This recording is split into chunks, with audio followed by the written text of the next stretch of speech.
Hello guys, in this video I am going to show you how to set your guide public or private in the Wanderlog application. But first I just want to mention, don't forget to subscribe to my channel, because at 10,000 subscribers I am going to show you my whole YouTube revenue statistics and growth strategy, as well as how to make money online. Let's jump into it. First of all, open the application on your phone. And then click on the person button at the bottom of the page on the right. And then click on any of the guides that you created. And then click on the three dots next to the share button.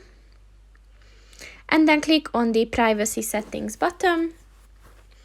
And as you can see, there are three ways that you can set this. So you can set it public, private, or you can set only your friends to see it. So just click on the one that you want to use.